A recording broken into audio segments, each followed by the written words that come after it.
If you think about what is missing in your life and you talk to your friends about it and you put your attention and your energy on it in your telephone conversations and you go to sleep thinking about what is missing and you have this kind of an energy system going on for you, you will continue to have what you are thinking about show up in your life.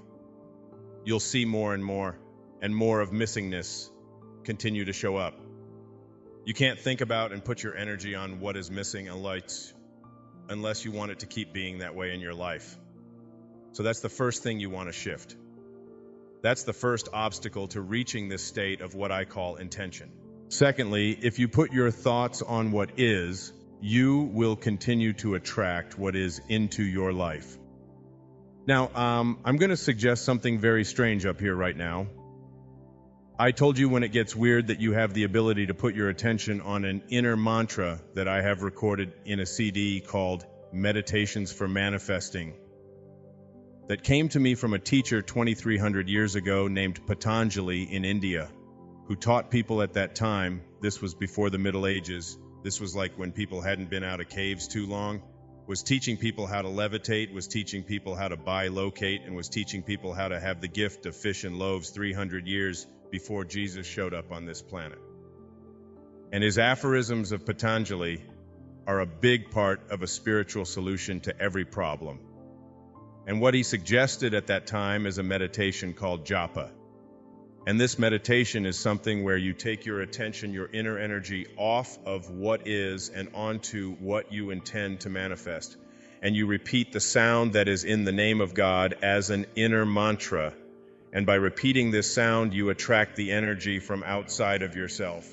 That is the source from which you emanated, to cooperate with you and literally collaborate with you to shift it into whatever it is that you intend to manifest. And you can do this with money. You can do this with getting pregnant if you haven't been able to do that. You can do it with selling your home. You can do it. And if you take a look at 300 years later, 400 years later, John the Baptist writes in the New Testament, the opening line of the book of John in the New Testament, "In the beginning was the Word, and the Word was with God, and the Word was God."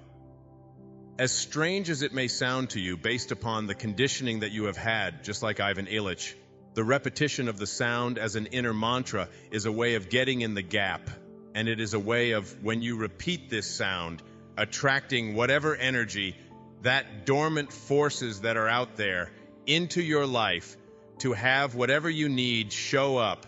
And all I can say to you is I stand up here before you tonight from my heart, telling you that it has always worked for me. It is a meditation practice. It is so powerful.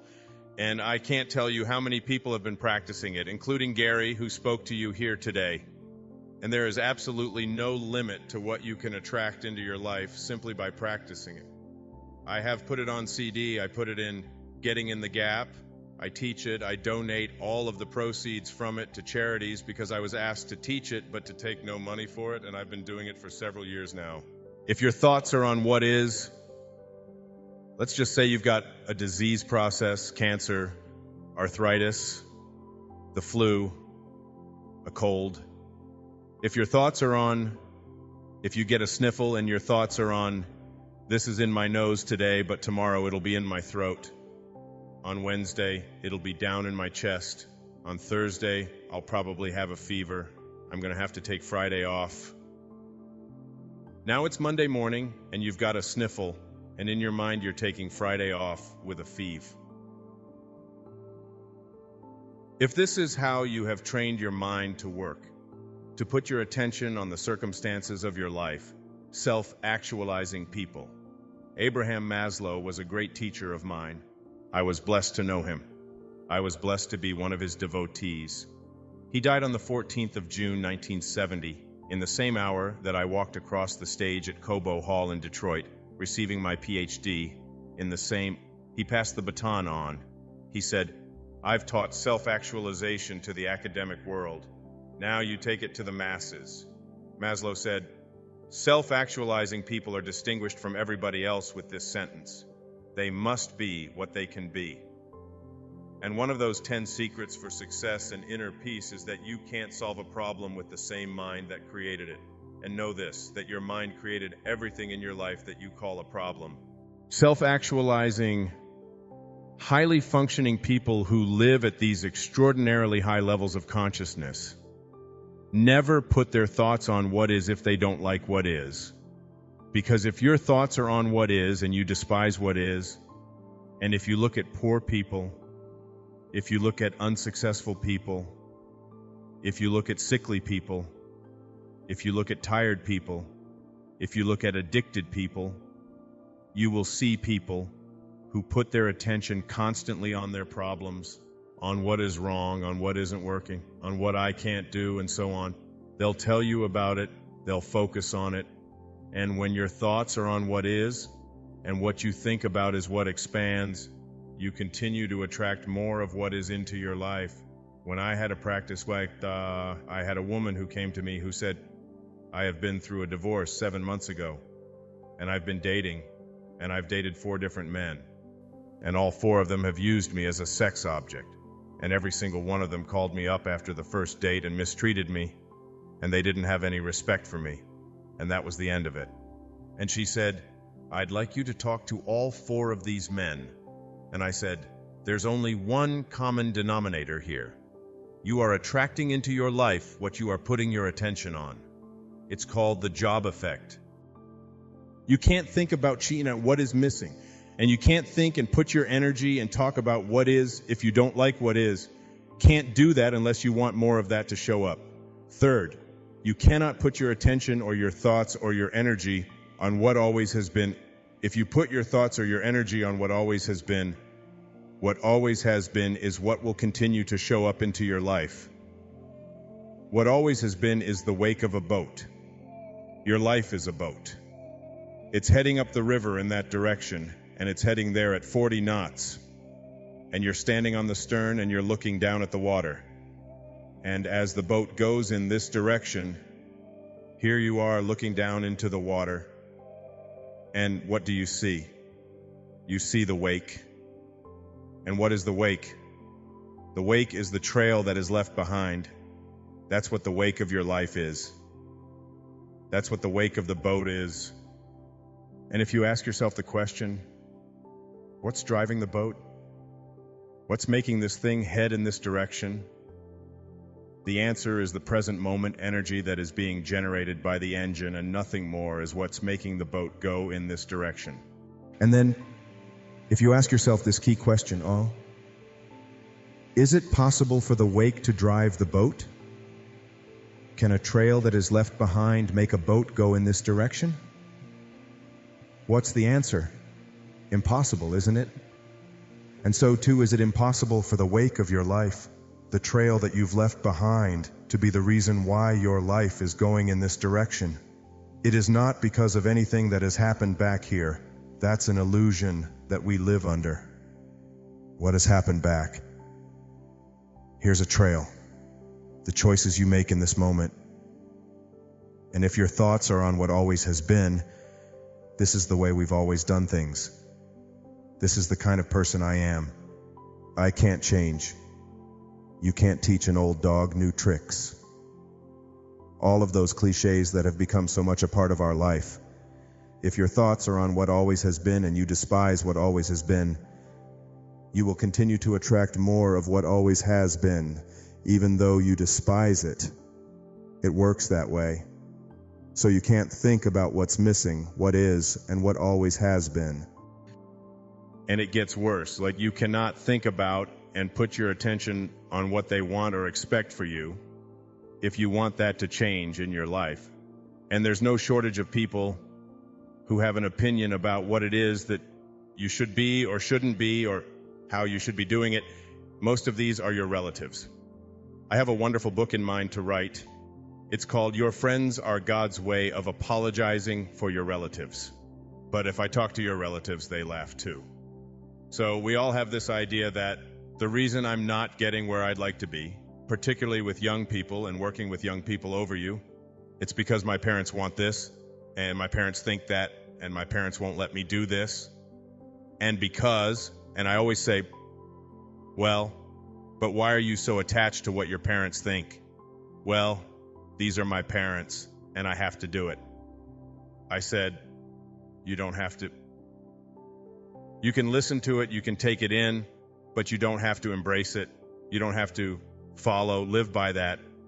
And certainly when you become adults, when you know, if there are people out there who convince you that you should or shouldn't be doing this or that, then you're going to continue to attract exactly what it is that they have their attention on.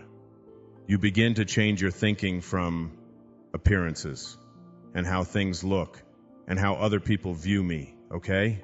Because every time you find yourself upset in life about anything that anyone else has said, what you're really saying is, what you think of me is more important than what I think of me.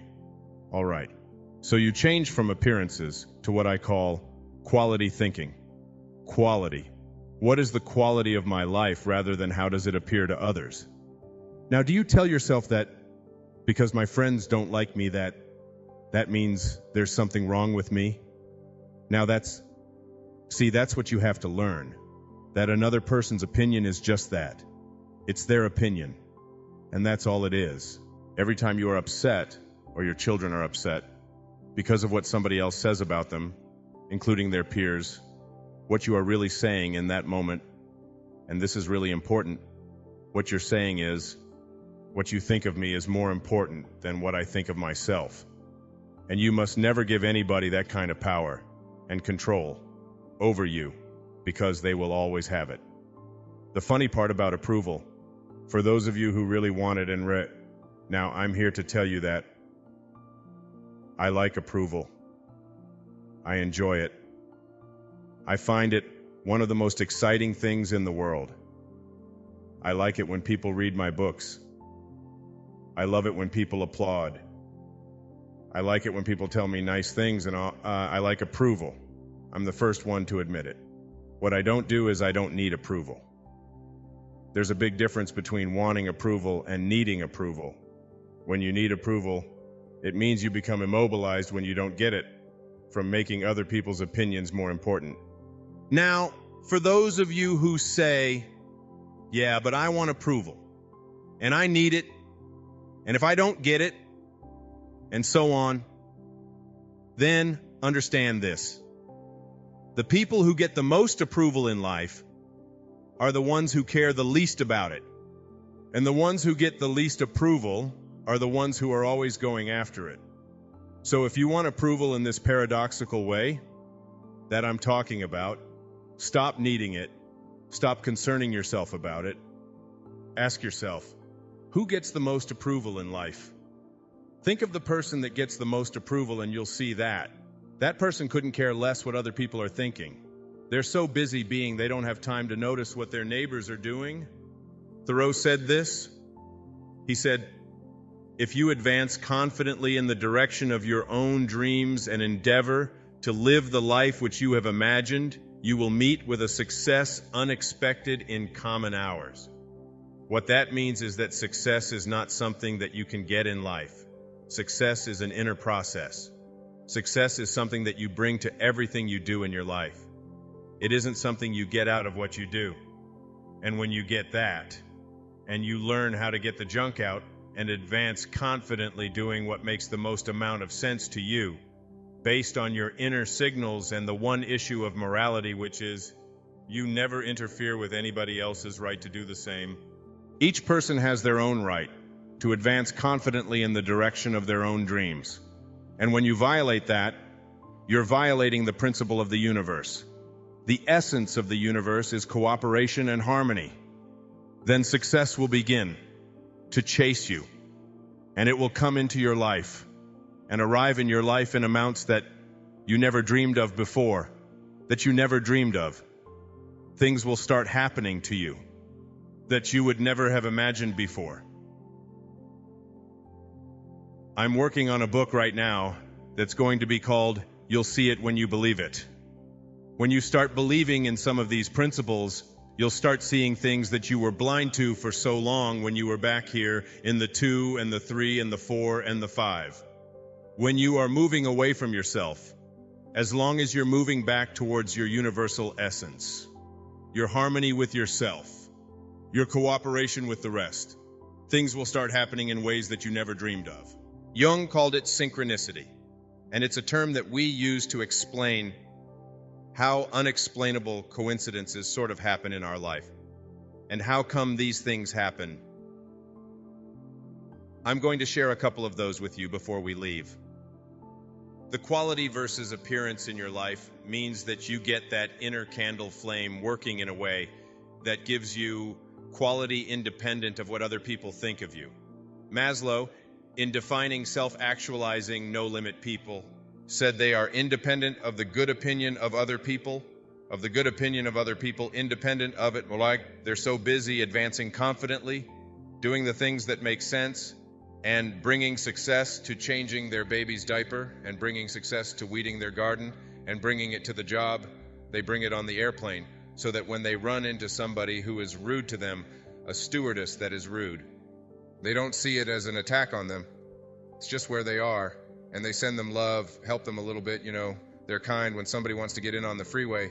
And their one old temptation when they were on the 1 to the 6th side was to say, oh yeah, nobody's getting in front of me, I'm getting there first. It's like I slowed down a little bit. They don't have all that type A stuff of having to beat somebody else and having to defeat somebody. It is a new way of being. It's a way of quality where your harmony allows you to cooperate, and you are a part of what this whole thing is about. New way of being, quality, rather than appearances. Another new way of being, very important, living your life on ethics rather than rules. Ethics rather than rules. All these rules, all these ways of having to do things somebody else dictates to them. Do you know that some of the most immoral acts in the world have been perpetrated in the name of the rules? These are the laws. What do you think Nazi Germany was all about? Everybody doing all these horrible things to other people. I was only doing my job, was the defense we all heard at Nuremberg. I was just doing my job. If it's an immoral rule, it's immoral to obey it. And self-actualizing people, as Maslow tells us, have rules inside of them that they could never disobey, never ever disobey. And they have to do with ethics. How you treat people. How do you think we get to where we are now? You know who Rosa Parks was? The woman in the South, the black woman in the South who said, not today. I'm not going to the back today. No way. I know what the rules are. The rules were all over the place. If you didn't need a reminder, there were signs everywhere. Colored in the back, white in the front. And she said, no, I'm sitting here. And that made all the difference.